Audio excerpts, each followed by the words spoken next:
hype. Vaccines are going out. They're safe and they're highly effective. The largest vaccination effort in American history underway. A look at what to expect. The final votes of the 2020 presidential election. The Electoral College meeting to finalize a Biden win as President Trump claims a rigged election. And the Senate election in Georgia. Joe Biden gearing up to campaign for Democrats in the state. Really talking about early voting and the importance of voting. As early voting kicks off in runoff elections that will decide the balance of power in the U.S. Senate. All this and more tonight on Faith Nation.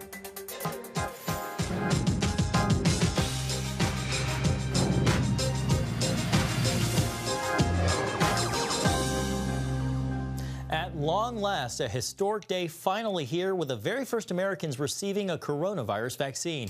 Good evening and welcome to Faith Nation. I'm John Jessup. And I'm Jenna Browder. Thanks for joining us. Well, a huge step today in the fight against COVID-19.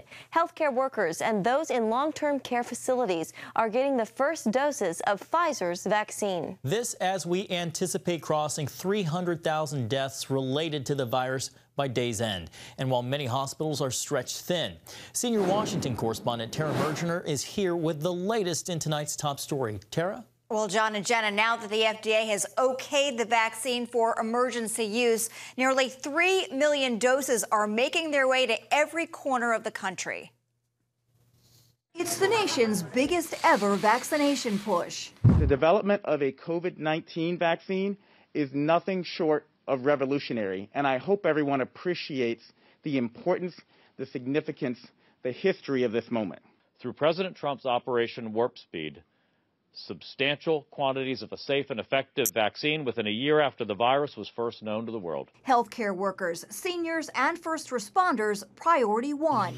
In all, 145 locations receiving vials Monday. One train, get my COVID shot and go right back to my COVID patients.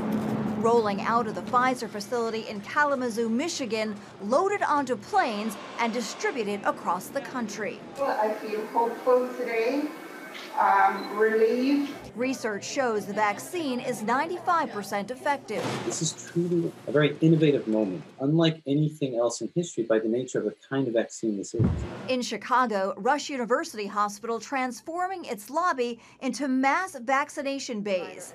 In New York, one group vaccinating 56,000 frontline workers by afternoon.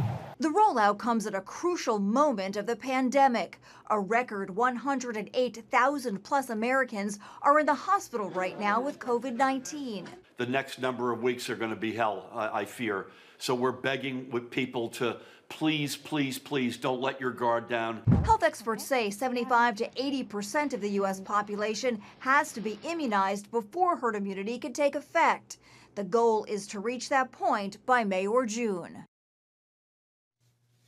Now, there has been some concern about whether Americans will trust the vaccine enough to get it. But according to a new ABC News Ipsos poll, more than 80% do say they want the shot. John and Jenna. All right, thank you, Tara. Well, in a bid to rally support for coronavirus relief aid, the $900 billion plan backed by a bipartisan group of lawmakers is getting carved up into two proposals. The first part, totaling $750 billion, includes popular measures like another round of small business loans through the Paycheck Protection Program, unemployment benefits, along with funding for vaccine distribution, testing, and schools. The second, more controversial piece would separate $160 billion for state and local funding and legal protections against COVID lawsuits. The aim is to attach the proposals to a must-pass funding deal to avoid a government shutdown. Well, members of the Electoral College are now casting their votes for president and vice president. Joe Biden won the election by more than 7 million votes. President Trump, though, continues to fight the outcome in court. CBN White House correspondent Ben Kennedy joins us with the latest. Ben? Well, Jenna, Democrats hope today's Electoral College vote is the final word, as Joe Biden is expected to get 270 Electoral College vote needed to win. The 538 members of the Electoral College will meet in their home states to cast their votes. President Trump is expected to get 232 votes, and Biden expected to get 306 votes, which will make him the official winner of the election. Today, electors are meeting in all 50 states and the District of Columbia to cast their ballots. Notable electors include former President Bill Clinton and his wife, former Secretary of State Hillary Clinton. The returns will be sent to D.C. and tallied on January 6th. Vice President Mike Pence will preside over that joint session of Congress. The elector votes has drawn more attention this year because President Trump has refused to concede the election. The commander-in-chief says the fight to overturn the election results are, quote, not over, despite he and his allies losing nearly 50 cases since Election Day. Plus, the Supreme Court refused to hear a Texas lawsuit that challenges votes in 4 battleground states. Tonight, after that Electoral College vote, Joe Biden is set to address the nation at 7:30 p.m. Eastern Time. His transition team says the speech will be about, quote, the strength and resilience of our democracy. John, Jenna. All right, CBN White House correspondent Ben Kennedy. Thanks, Ben. Well, joining us now, David Brody, CBN chief political analyst. David, Joe Biden's to receive more than 270 electoral votes cast today by the time it's all said and done by these individual electors, securing the amount required to be the next president. Meanwhile, Trump's team still mounting legal challenges. David, where does this all go from here? Well, I was speaking to Jenna Ellis, one of Donald Trump's top legal experts and attorneys today, and they're seeing 2 facets still. Even though the Electoral College is meeting today, will certify Joe Biden as the winner, they say a couple of things. One, they still have lawsuits in Pennsylvania and a couple other states. They're hoping a court will eventually give them an evidentiary, that's what they call it, an evidentiary hearing. They have yet to have any sort of court case that will actually see the evidence that we keep talking about. All of us keep reporting on this and that and this video and that affidavit. It's never been introduced in court. They haven't gotten there. That's the one avenue. And the other avenue is the state legislatures. That's what Jenna Ellis and Rudy Giuliani are hoping. So you ask me, well, wait a minute, what do you mean exactly the state legislatures? Let me explain what they're talking about, John and Jenna. They are hoping for dual electors. So this is their last shot, basically. If the courts don't work it out, they're going to go to January 6th, and they're going to hope that Mike Pence, when he opens up the envelope, will not just have Biden electors, that's what we're seeing play out today, but you will see Trump electors in there as well. The only way that can happen is state legislatures, and they have this power in the Constitution, Article 2, Section 1, Clause 2.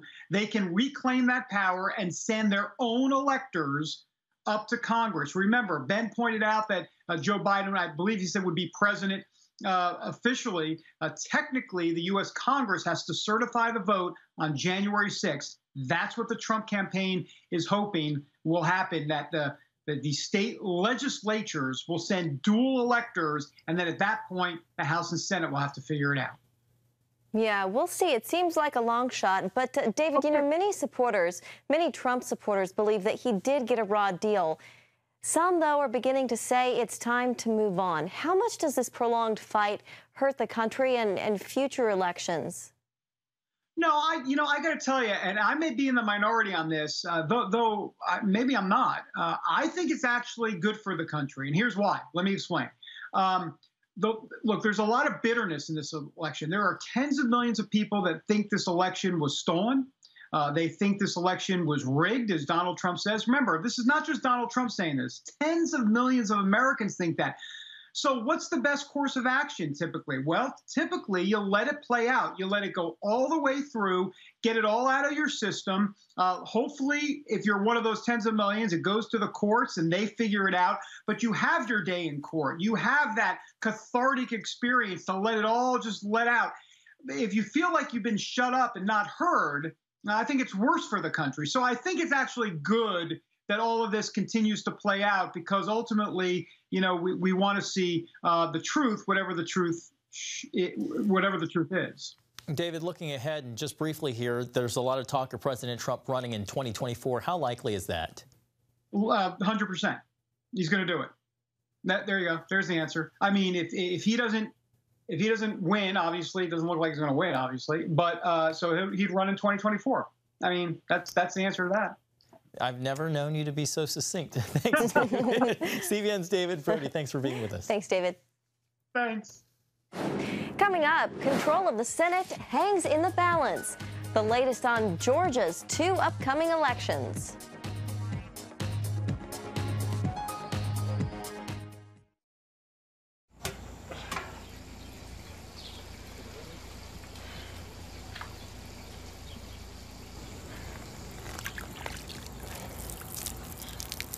Life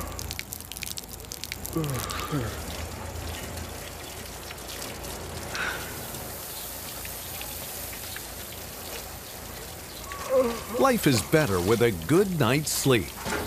Get your free DVD or booklet of Protect Your Sleep as the world watches from the outside. It's a big diplomatic tug of war here in the Middle East. Go inside the story with Jerusalem Dateline. Israeli archaeologists are talking about a discovery that could change the thinking about the Temple Mount. Join CBN Jerusalem Bureau Chief Chris Mitchell and get the biblical perspective on the events shaping the world. What starts in Israel then ends up going to other places. Watch Jerusalem Dateline Friday night at 9:30 on the CBN News Channel. Life. It's meant to be lived fully. Jesus said it. I came to give you life. Life to the fullest. Life in your family. Life in your finances. Life in your body, mind, and spirit. Life in your everyday.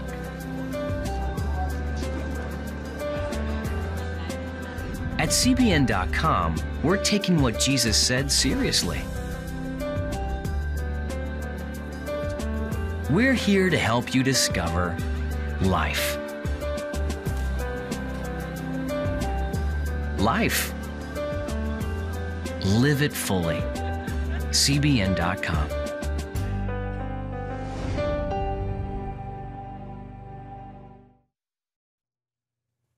Welcome back. Well, early voting is officially underway tonight in the Senate Georgia runoff elections. At stake, 2 Senate seats and potential control of the upper chamber of Congress.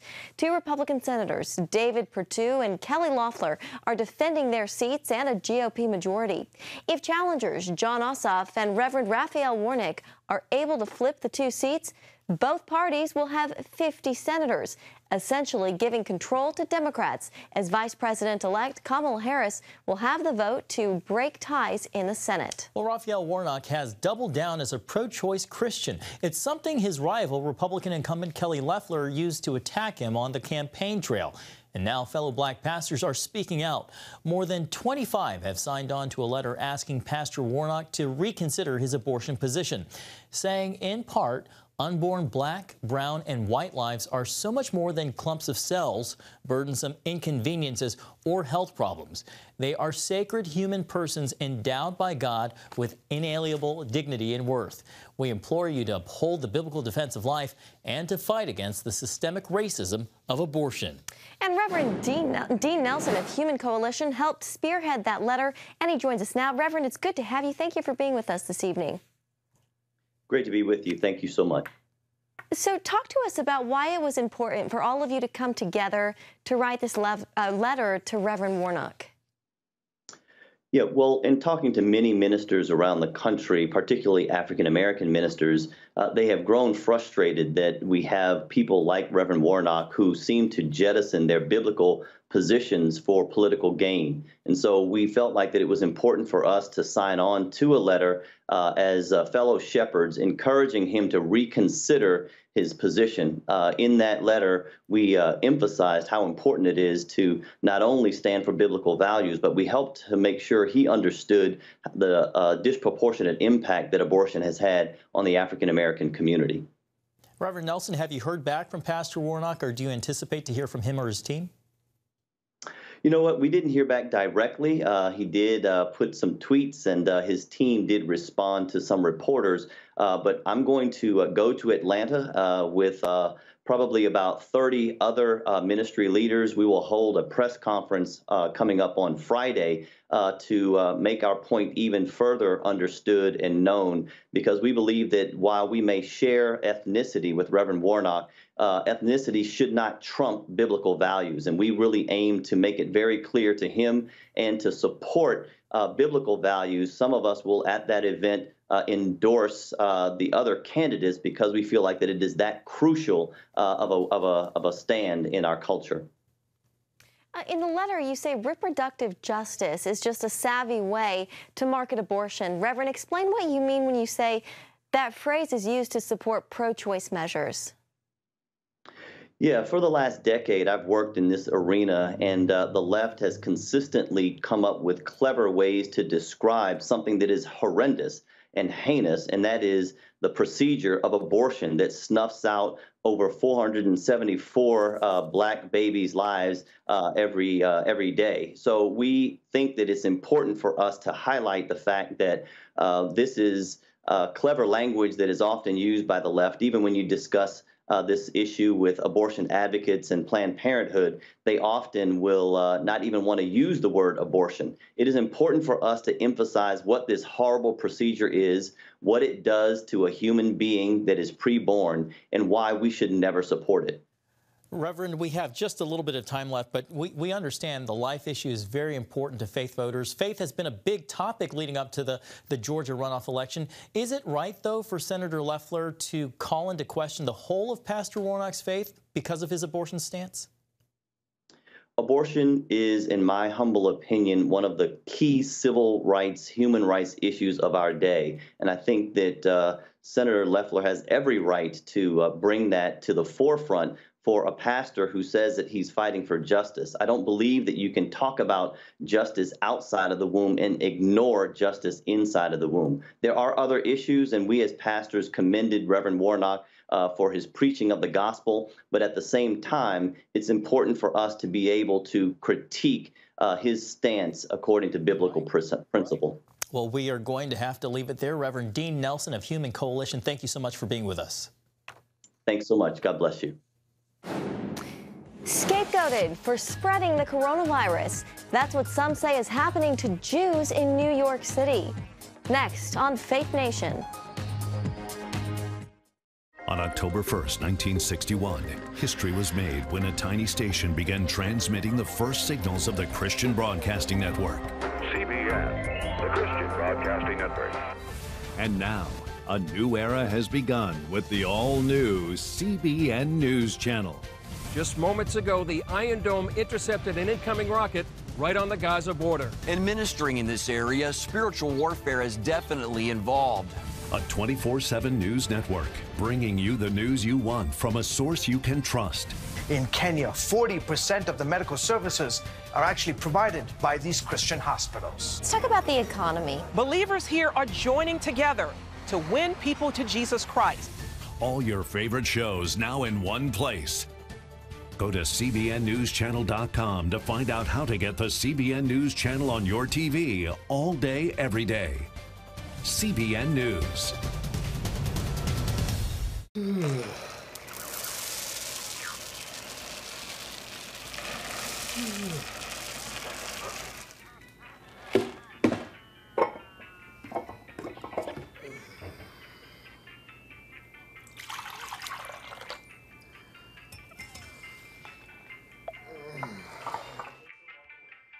Life is better with a good night's sleep.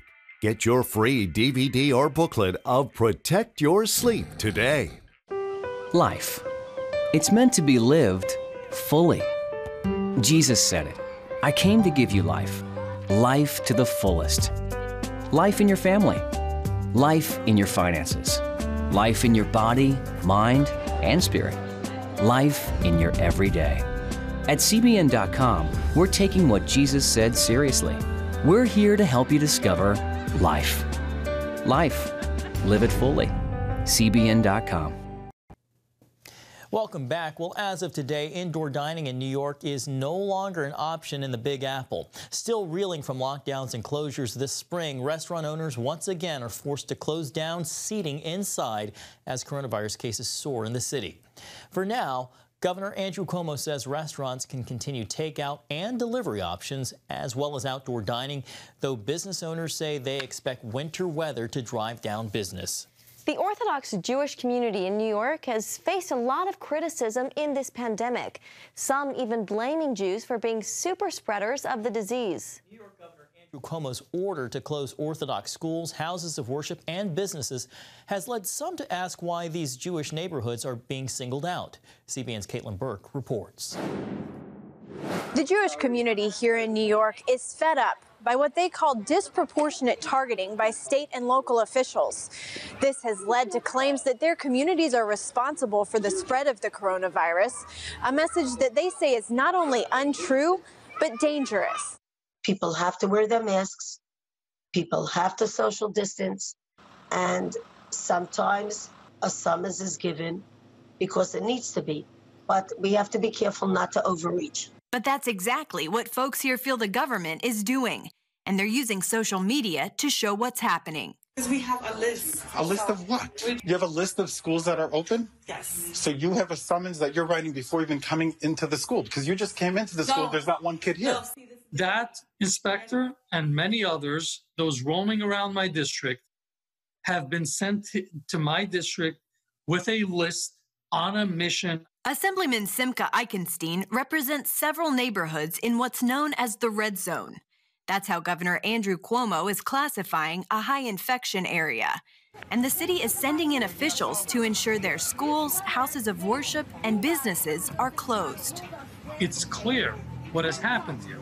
They've pulled inspectors from the buildings department, HPD, you name it. Any agency you could think of that has inspectors basically said, you're off your regular beat. You're going to Borough Park or you're going to Midwood and you're going to harass these Jewish stores. There's nobody sitting in the restaurant. Everything is okay. You're giving me a ticket because my doors are open? In this video, an inspector cites restaurant owner Jacob Green for just having the doors open and therefore, quote, violating a dining ban.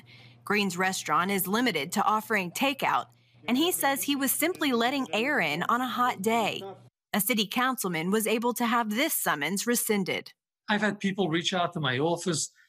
Some takeout place came up. They showed me the summons. Reason for the summons, violating the governor's executive order. Like no further definition, what, when, how. I mean, they haven't gotten the basic training. Eichenstein says the religious community began losing trust in the government after restrictions kept houses of worship closed until phase 4 of reopening. To religious people, their houses of worship are essential.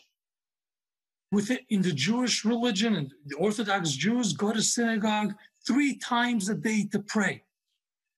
Their entire way of life is around the house of worship. For houses of worship to be placed in phase 4? How offensive. Now, Eichenstein says Jewish neighborhoods are being singled out and shut down. Driving from one end of the red zone to the other end of the red zone in Brooklyn could take you 45 minutes. The governor has used the term, we can now identify the virus block by block. Great. So release the positivity number block by block, or show block by block where the improvement is. The dialogue needs to continue. It can't be just enforcement without conversations. Anti-Semitism advocate Devorah Halberstam is concerned about what she sees and hears coming from the top. Both Cuomo and Mayor Bill de Blasio have cited large Orthodox gatherings when asking New Yorkers not to gather en masse. It's ridiculous to take one particular wedding and to just put it out there like that means that everybody is not following the rules. You can do that with each and every community. But in this particular instance, it's being done with the Jewish community, and I think it just needs to be stopped. Halberstam knows firsthand what can result from public shaming like that. My son was murdered. He was in a van with 15 students, kids, all kids. And the van was shot up with over 40 rounds of ammunition. They were Jews in that van, and that's what we was looking for. That is what happens when anti-Semitism has gone unchecked. Halberstam recently wrote in the New York Daily News that the Jewish community doesn't have the luxury of waiting for the next attack based on hateful stereotypes. Anti-Semitism and instances of violence against Jews hit an all-time high in the U.S. before the pandemic began. Anti-Semitism goes back for centuries. This is not a new thing, which is why we have to be very responsible. To roll this out as an Orthodox Jewish problem, first of all, is factually incorrect, not backed up by the state data, but it is also divisive, and it will cause a rise in anti-Semitism. A fact mentioned often by health officials is that COVID-19 does not discriminate. It's people who do that. Caitlin Burke, CBN News, Brooklyn. Coming up, a third grader with an artistic take on American flag. How he put his talent to good use.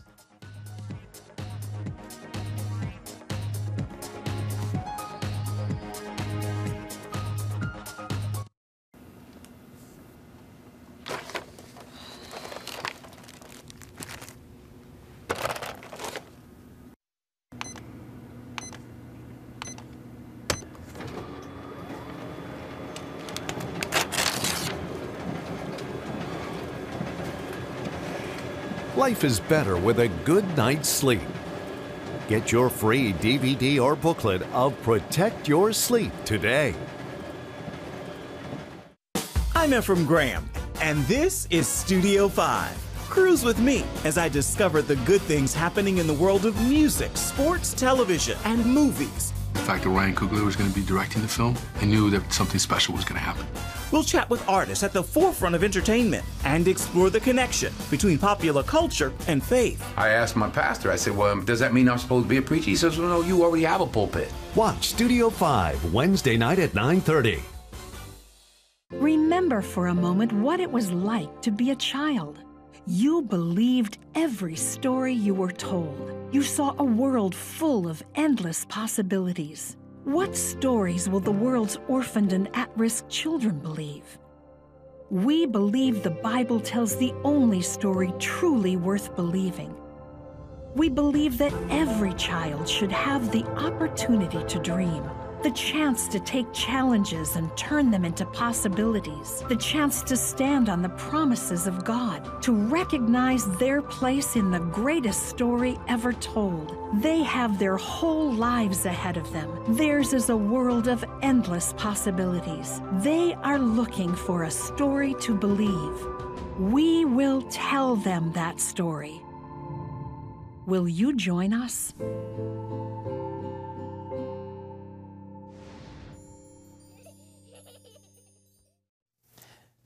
Finally tonight, as we're all well aware, when the pandemic started, parents and their kids across the country found themselves spending more time at home. 9-year-old Mason Duffy decided to use that time to help a good cause. The third grader came up with a plan to paint wood pallets to look like the American flag. Once decorated, Mason began selling his creations and donating the money to help buy protective vests for police dogs. I was going to donate to Mason's iTunes Foundation, but then my mom said no, so I donated to the canines. I like dogs because they're cute, and I want to help them. Well, maybe he'll get what he asked for at Christmas.